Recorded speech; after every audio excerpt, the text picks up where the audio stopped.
What's up, guys? Today I've got another coffee review for you, and this is from Quills Coffee out of Louisville, Kentucky. And this is the Colombia La Lomita. It is Caturra and Castillo varieties. And let's take a look at the beans. This is another coffee that came from my Misto Box subscription. And a coffee that I must say has one of the most complex, delicious flavors, or not flavors, aromas that I've experienced in a while. So let's take a look at those beans. So light roast, I'd say, on the verge of medium. As far as the aroma goes, I was picking up licorice, vegetable broth, tomato soup, chocolate, even cinnamon. I mean, it was just so complex. I really experienced a whole bunch of different aromas. The whole bean aroma was more of those soupy notes that I described, while the brewed aroma was more of that cinnamon licorice element to it. So really cool in that regard.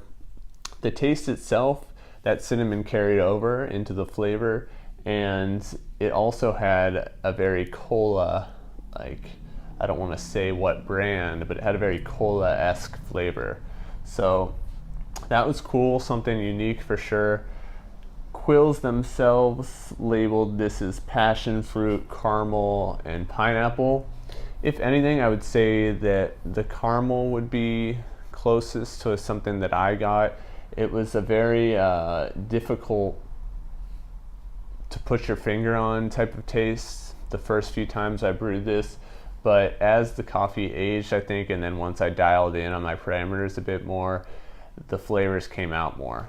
So it's definitely one that you have to take a little bit of time with to get familiar with the tastes and the aromas. I think it takes a while to get them out, as I said, but it's worth it once that does happen.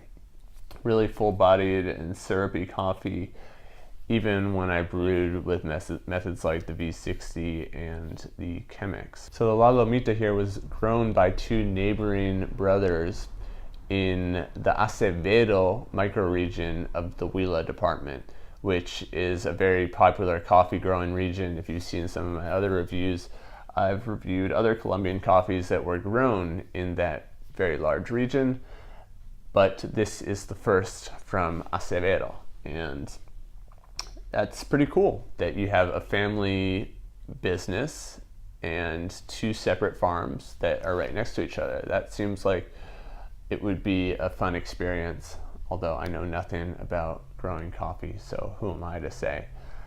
Hard work for sure, I bet. But in any case, this comes from really just two producers. Coffee was grown at about 1,300 meters above sea level, and it is washed as the processing method.